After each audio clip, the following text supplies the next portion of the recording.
ನಮಸ್ಕಾರ ವೀಕ್ಷಕರೇ, ಮುಂಜಾನೆಯ ಶುಭಕಾಮನೆಯೊಂದಿಗೆ ತಮ್ಮೆಲ್ಲರಿಗೂ ಆಯುಧ ಪೂಜೆಯ ಹಾರ್ದಿಕ ಶುಭಾಶಯಗಳು ಹಾಗೂ ನಿಮ್ಮ ನೆಚ್ಚಿನ ಬೃಹತ್ ಬ್ರಹ್ಮಾಂಡ ಕಾರ್ಯಕ್ರಮಕ್ಕೆ ಪ್ರೀತಿಯ ಅತ್ಯಾತ್ಮೀಯ ಸ್ವಾಗತ ಸುಸ್ವಾಗತ.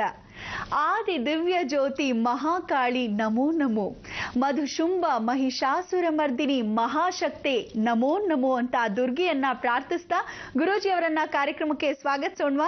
ಶ್ರೀಯುತರು ಶ್ರೀ ಸಂಪೂರ್ಣ ಸನಾತನ ಧರ್ಮ ಸಂರಕ್ಷಣಾ ಸಮಿತಿಯ ಸಂಸ್ಥಾಪಕರು ಹಾಗೂ ಶ್ರೀ ಸಂಪೂರ್ಣ ವರಮಹಾಲಕ್ಷ್ಮಿ ಮಹಾಸಂಸ್ಥಾನದ ವ್ಯವಸ್ಥಾಪಕ ನಿರ್ದೇಶಕರು, ನಮ್ಮೆಲ್ಲರ ನೆಚ್ಚಿನ ನಲ್ಮೆಯ ಗುರುಗಳು ಶ್ರೀ ನರೇಂದ್ರ ಬಾಬು ಶರ್ಮಾ ಗುರೂಜಿಯವರು. ಗುರುಜಿ ನಮಸ್ಕಾರ, ನಿಮ್ಗೆ ಆಯುಧ ಪೂಜೆಯ ಹಾರ್ದಿಕ ಶುಭಾಶಯಗಳು ಹಾಗೂ ಪ್ರೀತಿಯ ಸ್ವಾಗತ ಬೃಹತ್ ಬ್ರಹ್ಮಾಂಡ ಕಾರ್ಯಕ್ರಮಕ್ಕೆ. ನಮಸ್ಕಾರ ಎಲ್ಲ ವೀಕ್ಷಕ ಬಾಂಧವರಿಗೆ ಆ ಜಗನ್ಮಾತೆ ಕೃಪಾ ಕಟಾಕ್ಷ ಮಹಾಲಕ್ಷ್ಮಿಯ ಮಹಾನವಮಿಗೆ ಪರಿಪೂರ್ಣವಾದ ಸ್ವಾಗತ ಮತ್ತು ಶುಭಾಶಯಗಳು. ಗುರುಜಿ, ಇಂದು ಮಹಾನವಮಿ ಜೊತೆಗೆ ಆಯುಧ ಪೂಜೆ ನಮ್ಮೆಲ್ಲರಿಗೂ ಬಹಳನೇ ವಿಶೇಷವಾದ ದಿನ ಇವತ್ತು ಅಂತ ಹೇಳ್ಬೋದು. ಯಾಕಂದ್ರೆ ಎಲ್ರಿಗೂ ಅವರವರ ವಾಹನಗಳು, ಅವ್ರ ಮನೆಯಲ್ಲಿರೋ ವಸ್ತುಗಳು ಅಂದ್ರೆ ಬಹಳನೇ ಅಚ್ಚುಮೆಚ್ಚು. ಅದನ್ನ ಇವತ್ತು ಬಹಳ ಶುಚಿಗೊಳಿಸಿ ಚೆನ್ನಾಗಿ ಅದಕ್ಕೆ ಪೂಜೆಯನ್ನ ಮಾಡ್ತೇವೆ. ಹಾಗಾಗಿ ಅದರ ವಿಧಿ ವಿಧಾನದ ಕುರಿತು, ಹಾಗೆ ಯಾವೆಲ್ಲ ದೇವಸ್ಥಾನಗಳಿಗೆ ಹೋಗ್ಬೇಕು, ದುರ್ಗೆ ಯಾವ ಸ್ವರೂಪದಲ್ಲಿರ್ತಾಳೆ, ಇಷ್ಟೆಲ್ಲ ಮಾಹಿತಿಯನ್ನ ನೀಡ್ತೀರಾ ಅಂತ ನಾವು ಕಾಯ್ತಾ ಇದ್ದೀವಿ. ಖಂಡಿತ ಎಲ್ಲ ವೀಕ್ಷಕ ಬಾಂಧವರಿಗೆ ಪರಿಪೂರ್ಣವಾದ ಸ್ವಾಗತ ನಮ್ಮ ನಿಮ್ಮೆಲ್ಲರ ಬ್ರಹ್ಮಾಂಡ ಲೋಕಕ್ಕೆ. ಇವತ್ತಿನ ಈ ಬ್ರಹ್ಮಾಂಡ ಲೋಕದಲ್ಲಿ ಜಗನ್ಮಾತೆ ಕೃಪಾ ಕಟಾಕ್ಷ ಅಪಾರವಾಗಿರ್ತಕ್ಕಂಥ ವಿಚಾರ. ಈ ಅಪಾರವಾಗಿರ್ತಕ್ಕಂಥ ವಿಚಾರ ಯಾತಕ್ಕೆ ಅಂದರೆ, 9 ನವರಾತ್ರಿ ಅಂತ ಹೇಳಿದ್ವಲ್ಲ, ಆ 9 ದಿವಸಗಳ ಪರಿಪೂರ್ಣ ಪಕ್ವವಾಗಿರ್ತಕ್ಕಂಥ ದಿನ ಇವತ್ತು. ಮಹಾಕಾಳಿ, ಮಹಾಲಕ್ಷ್ಮಿ, ಮಹಾಸರಸ್ವತಿಗೆ ಬ್ರಾಹ್ಮಿ, ವಾರಾಹಿ, ಕೌಮಾರಿ, ಇಂದ್ರಾಣಿ, ವೈಷ್ಣವಿ, ಮಾಹೇಶ್ವರಿ, ಚಂಡಿಕಾ, ದುರ್ಗಾ ಪರಮೇಶ್ವರಿ ಸ್ವರೂಪದಲ್ಲಿ ನವಮಿ, ಮಹಾನವಮಿ. ಇಂಥ ಒಂದು ನವಮಿಯಲ್ಲಿ ಆಯುಧ ಪೂಜೆಯನ್ನು ಕೂಡ ಮಾಡ್ತೀವಿ. ಆಯುಧ ಪೂಜೆ ಅಂದ್ರೇನು? ನೀವುಗಳು ಆಯ್ಕೆ ಮಾಡಿಕೊಂಡಿರತಕ್ಕಂಥ, ನೀವುಗಳು ಏನು ಕೆಲಸ ಮಾಡ್ತೀರೋ ಆ ಉದ್ಯೋಗದ ಸಂಬಂಧಪಟ್ಟಿರ್ತಕ್ಕಂಥ ಆಯುಧಗಳಿಗೆ ಸಂಪೂರ್ಣವಾದ ಪೂಜೆ ಪುನಸ್ಕಾರಗಳನ್ನು ಮಾಡ್ತಕ್ಕಂಥ ವಿಚಾರ ಇದು. ಆಯುಧ ಪೂಜೆ ಅಂತ ಯಾತಕ್ಕೆ ಬಂತು ಅಂದರೆ, ಮಹಾರಾಜರ ಕಾಲದಲ್ಲಿ ಇರ್ತಕ್ಕಂಥ ವಿಚಾರ ಏನು ಅಂದರೆ, ಶಸ್ತ್ರಾಸ್ತ್ರಗಳ ಯುದ್ಧಕ್ಕೆ ಹೋದಾಗ ಅದಕ್ಕೆ ಒಂದು ಶಾಂತಿ, ಬಲಿಹರಣ, ಪ್ರತಿಯೊಂದಕ್ಕೂ ಈ ಶಾಂತಿಯನ್ನು ನೀಡ್ತಕ್ಕಂಥದ್ದು ಆಯುಧ ಪೂಜೆಗಳೇ. ಅದೇ ಮಹಾನವಮಿ ಎಂದು ಮಾಡಿಕೊಳ್ಳೋದು. ದುರ್ಗಾಗೆ ಭಾಳ ಪ್ರೀತಿಯಾಗಿರ್ತಕ್ಕಂಥ ಅಷ್ಟಮಿಯಂದು ನಾವು ನಿನ್ನೆ ದಿವಸ ಆಚರಿಸಿರ್ತಕ್ಕಂಥ ವಿಚಾರವನ್ನು ತಿಳಿದು ಇವತ್ತಿನ ದಿವಸ ಮಹಾನವಮಿ, ಅವಳಿಗೆ ಶಾಂತಿ. ಶಾಂತಿಯಮ್ಮ, ಯಾಕಮ್ಮ ಇಷ್ಟು ಕೋಪ ಮಾಡಿಸ್ಕೊಂತೀಯ? ಶಾಂತಿ ಅಂಥೇಳಿ ಆ ಚಂಡಿಕಾ ಹೋಮವನ್ನು ಮಾಡಬೇಕು. ಇವತ್ತು ಹಂಪಿಯಲ್ಲಿ ಆ ಮಂಟಪ, ವಿದ್ಯಾರಣ್ಯರ ಮಂಟಪದಲ್ಲಿ ವಿಶೇಷವಾಗಿರ್ತಕ್ಕಂಥ ಚಂಡಿ ಹೋಮವನ್ನು ಪ್ರತಿ ಆಚರಿಸ್ತಾರೆ. ಶೃಂಗೇರಿಯಲ್ಲಿ ಜಗನ್ಮಾತೆ ನವರಾತ್ರಿಯಲ್ಲಿ ಮಹಾಚಂಡಿ ಹೋಮವನ್ನು, ಇವತ್ತಿನ ದಿವಸ ಶತಚಂಡಿ ಹೋಮವನ್ನು ಪ್ರತಿ ಆ ಶಾರದಾ ದೇವಸ್ಥಾನದಲ್ಲಿ ನವರಾತ್ರಿ ಬಹಳ ವಿಶೇಷತೆ. ಶಾರದಾದೇವಿ ಶಂಕರಾಚಾರ್ಯರ ಜೊತೆ ಹೇಳಿದಾಗ ಏನು ಹೇಳಿದ್ರು? ಕೂಡಲಿ ಶೃಂಗೇರಿಯಲ್ಲಿ ಅನ್ನದಾನಕ್ಕೆ ಶ್ರೇಷ್ಠ, ಶೃಂಗೇರಿಯಲ್ಲಿ ಅನ್ನದಾನಕ್ಕೆ ಶ್ರೇಷ್ಠ, ಎಂದಿಗೂ ನಾನು ನವರಾತ್ರಿಯಲ್ಲಿ ಶೃಂಗೇರಿಗೆ ಶ್ರೇಷ್ಠ ಅಂತ ಹೇಳಿದ್ರು. ಅಂದರೆ ಕೂಡಲಿ ಶೃಂಗೇರಿಯಲ್ಲಿ ಅವಳು ಅನ್ನದಾನಕ್ಕೆ ಶ್ರೇಷ್ಠ, ವರ್ಷಂಪ್ರತಿ ಅಲ್ಲೇ ಇರ್ತಾಳಂತೆ. ಆದರೆ ನವರಾತ್ರಿಗೆ ಮಾತ್ರ ಶೃಂಗೇರಿಗೆ ಆಗಮಿಸ್ತಾಳಂತೆ. ಭದ್ರಾ ನದಿ ಸಾಕ್ಷಾತ್ ಪರಮೇಶ್ವರ ಅಂಶ, ತುಂಗಾ ನದಿ ಸಾಕ್ಷಾತ್ ಮಹಾವಿಷ್ಣು ಅಂಶ. ಎರಡೂ ಬರ್ತಕ್ಕಂಥ ವರಹಾ ಪರ್ವತದಿಂದ ಬಂದಾಗ, ಜೀವನ ಚರಿತ್ರೆ ಹರಿದಾಗ ನಾವುಗಳು ನಿಲುವಾಂಬೆ ಶಾರದಾ ಎಂಥ ಶಾಂತಿ ವಾತಾವರಣ ಅಂತ ಕರಿತೀವಿ. ಇದನ್ನು ಆದಿಶಂಕರಾಚಾರ್ಯರು ಶ್ರೀಚಕ್ರ ಪ್ರತಿಷ್ಠಾಪನೆ ಮಾಡಿ ಆ ಯಂತ್ರವನ್ನು ಪೂಜೆ ಮಾಡ್ತಾರೆ. ಯಂತ್ರ ಮಂತ್ರ ತಂತ್ರ ದೋಪದೋಷಗಳನ್ನ ಪರಿಹಾರ ಮಾಡಿಕೊಡ್ತಾರೆ. ಅದಕ್ಕೆ ಸುದರ್ಶನ ಕ್ರಿಯಾ, ಶ್ರೀಚಕ್ರ ಔಪಾಸನೆ ಅಂತ ಕರಿತೀವಿ. ಸುದರ್ಶನ ಕ್ರಿಯೆ ಅಂದರೆ ದುಷ್ಟರನ್ನು, ಸುದರ್ಶನ, ಮತ್ತೆ ದರ್ಶನ, ಪುನರ್ದರ್ಶನ, ಯಾರ್ದೋ ಜಗನ್ಮಾತೆದು. 1000 ದಿಕ್ಕಲ್ಲಿರ್ತಕ್ಕಂಥ ದೋಷಗಳನ್ನೆಲ್ಲ ಓಡಿಸಿ ನಿರ್ವಿಘ್ನಂ ಕುರುಮೇ ದೇವ ಸರ್ವಕಾರ್ಯೇಷು ಸರ್ವದಾ. ಮೊದಲನೇದಾಗಿ ತೋರಣ ಗಣಪತಿ ಪೂಜೆಯನ್ನು ಮಾಡಿ ತದನಂತರ ಯಜ್ಞ ಹೋಮಾದಿಗಳನ್ನು ಇವತ್ತು ಶೃಂಗೇರಿಯಲ್ಲಿ ಬಹಳ ಚೆನ್ನಾಗಿ ಮಾಡ್ತಾರೆ. ಇದೊಂದು ಸಾಂಸ್ಕಾರಿಕವಾಗಿರ್ತಕ್ಕಂಥ ವಿಶೇಷ. ನವಮಿಯಲ್ಲಿ ನವಚಂಡಿಕಾ ಹೋಮವನ್ನು ಮಹಾರಾಜರು ಆಯುಧ ಪೂಜೆ ಅಂಥೇಳಿ ಮೈಸೂರು ದಸರಾನ ಆಚರಿಸ್ತಾರೆ. ಅವ್ರು ಪೂಜೆ ಮಾಡ್ತಿದ್ದೇನೋ ಖಡ್ಗ ಆಯುಧಗಳನ್ನು.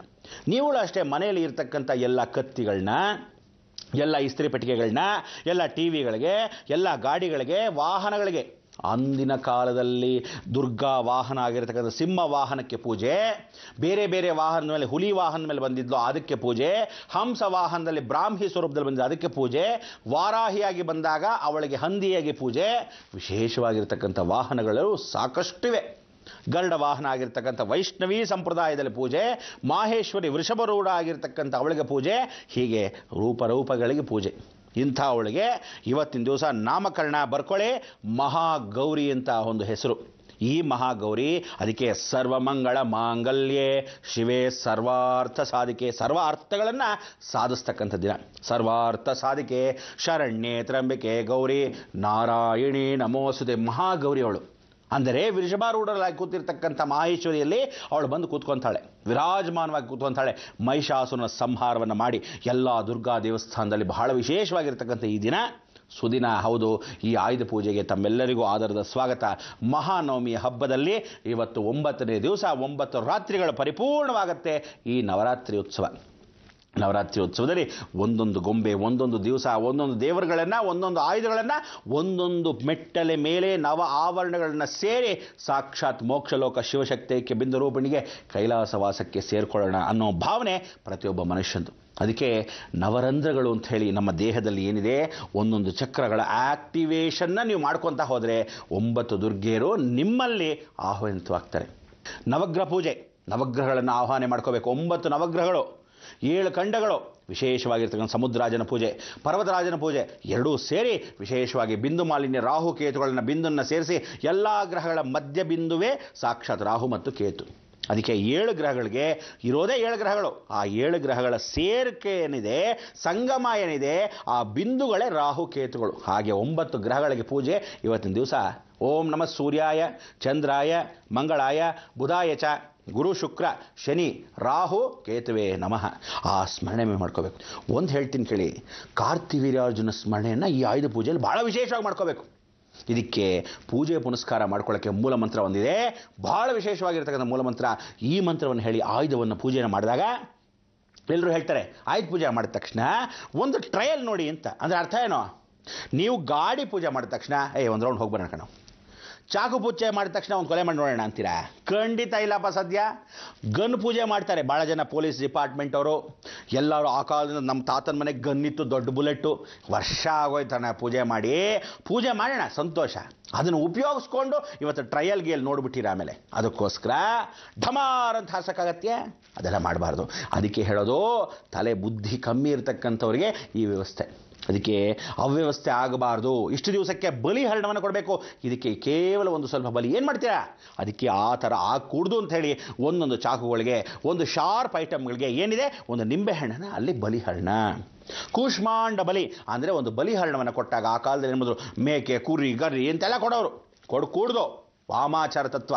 ಅದಕ್ಕೆ ಬೂದ್ ಕುಂಬಳಕಾಯಿನ ನೀವು ಇವತ್ತು ತೆಗೆದು ಬೂದ್ ಕುಂಬಳಕಾಯಿ ಕತ್ತರಿಸಿ ಕುಂಕುಮನ ಹಚ್ಚಿ ಮಾಂಸ ಭಕ್ಷ ಪ್ರಿಯನೇ ಸ್ವರೂಪ. ಅದಕ್ಕೆ ನವಮಾಂಸದಲ್ಲಿ ಇವತ್ತಿನ ದಿವಸ ಚಂಡಿಕಾ ಹೋಮದ ಏನು ಹೇಳ್ತಾರೆ, ನವಭಕ್ಷ ಪ್ರಿಯ ಅಂತ. ಅವಳು ಭಕ್ಷ ಮಾಂಸಗಳ ಪ್ರಿಯ, ರಕ್ತ ಪ್ರಿಯ ಅಂತ ಅವಳು.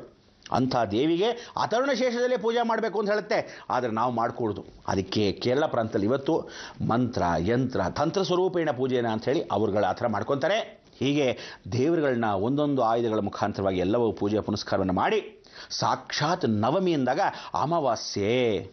ಈ ಅಮಾವಾಸ್ಯೆಗೆ ಹತ್ತಿರ ಬಂದಿರತಕ್ಕಂಥ ವಿಚಾರ ಏನು ಅಂದರೆ, ಸಾಕ್ಷಾತ್ ಜಗನ್ಮೋಹಿನಿಯಾಗಿರ್ತಕ್ಕಂಥವಳು. ಅಂದರೆ ನವಮಿ ದಿವಸ ಯಾರೋ ನವದುರ್ಗೆಯರಲ್ಲಿ ಅಷ್ಟಾದಶ ಭುಜ ದುರ್ಗಾ ಲಕ್ಷ್ಮಿಯೇ ನಮಃ. ಈ ಅಷ್ಟಾದಶ ಭುಜ ದುರ್ಗಾ ಲಕ್ಷ್ಮಿ ಅಂದರೆ ಅಷ್ಟ ಅಂದರೆ 8, ದಶ ಅಂದರೆ 10, ಅಷ್ಟಾದಶ ದುರ್ಗಾ ಲಕ್ಷ್ಮಿ. ದುರ್ಗಾ ಲಕ್ಷ್ಮಿ ಸ್ವರೂಪೇಣ ಮಧ್ಯದಲ್ಲಿ ನಿಂತಾಗ ಅವಳು ವಿಕಾರ ಸ್ವರೂಪ, ಉಗ್ರ ಸ್ವರೂಪ. ಸಂಹಾರ ಮಾಡಿದ ಮೇಲೆ ರಕ್ತ ದೇಹದಲ್ಲಿ ಸುರಿತಾ ಇರದಂತೆ ಶಾಂತಿ ಶಾಂತಿ ಶಾಂತಿ ಅಂತ ಅಮ್ಮನವ್ರನ್ನ ಶಾಂತಿಂಪಿಸಬೇಕು. ಆ ಶಾಂತಿಯನ್ನು ಮಾಡತಕ್ಕಂಥ ಈ ಮಹಾನವಮಿಯಲ್ಲಿ ಚಂಡಿ ಹೋಮವನ್ನು ಮಾಡಿ ಬಾಲ ತ್ರಿಪುರ ಸುಂದರಿಯಾಗಿ 3 ಹೆಣ್ಣು ಮಕ್ಕಳನ್ನ ಕನ್ಯೆ ಮುತ್ತೈದೆಯರಾಗಿರ್ತಕ್ಕಂಥ ಆಗಿರ್ತಕ್ಕಂಥ ಅವಳನ್ನ ಪೂಜೆ ಮಾಡಿಕೊಂಡು ಮುತ್ತೈದೆಯರ ದೊಡ್ಡವ್ರನ್ನ 5 ಜನ ಕರೆದು ಸ್ಮರಣೆ ಮಾಡಿಕೊಂಡು ಬಳೆ ಸೀರೆ ರೌಕೆ ಎಲ್ಲವನ್ನೂ ಕೊಟ್ಟು ನಮಸ್ಕಾರ, ಸಾಷ್ಟಾಂಗ ನಮಸ್ಕಾರ ಅಂತ ಹೇಳಿ ಆ ಆಹುತಿನ ಅವ್ರ ಮುಖಾಂತರ ಕೊಟ್ಟು ಚಂಡಿಕಾಗೆ ಸಂತೃಪ್ತಿ ಪಡಿಸ್ಬೇಕು. ಗೂಢಾನ್ನ ಪ್ರೀತಿಯವಳು ಚಂಡಿಕಾ ಅಂದರೆ ಬೆಲ್ಲದನ್ನ. ಆ ಬೆಲ್ಲದನ್ನವನ್ನು ಕೊಡಬೇಕಾದ್ರೆ ನಾವು ಇಷ್ಟೆಲ್ಲ ನವಮಿಯಲ್ಲಿ ಸ್ಮರಣೆ ಮಾಡ್ಕೊಳ್ಬೇಕಾದ್ರೆ ಈ ವಿಜೃಂಭಣೆಯಾಗಿರ್ತಕ್ಕಂಥ ವಿಚಾರವನ್ನು ಇಷ್ಟೆಲ್ಲ ನಾವು ಮಾತಾಡಿದ್ದೀವಿ, ಇನ್ನಷ್ಟು ಮಾತಾಡೋಣ ಅನಿಸ್ತಾ ಇದೆ. ಆದರೆ ಪಾಪ ಮಧ್ಯದಲ್ಲಿ ವಿರಾಮ ಅಂತ ಇದ್ದಾರೆ. ನಾವು ಹೇಳ್ಬೇಡ, ನೀವು ಯಾಕೆ ಪಾಪ ಬೇಜಾರು ಮಾಡ್ಕೊತೀರಾ? ಕಾಯ್ತಾ ಇರಿ, ಎಲ್ಲ ಸಿದ್ಧತೆ ಮಾಡ್ಕೊಳ್ಳಿ, ಮತ್ತಷ್ಟು ವಿಚಾರ ಮಾತಾಡೋಣ. ಏನಂತೀಯಮ್ಮ?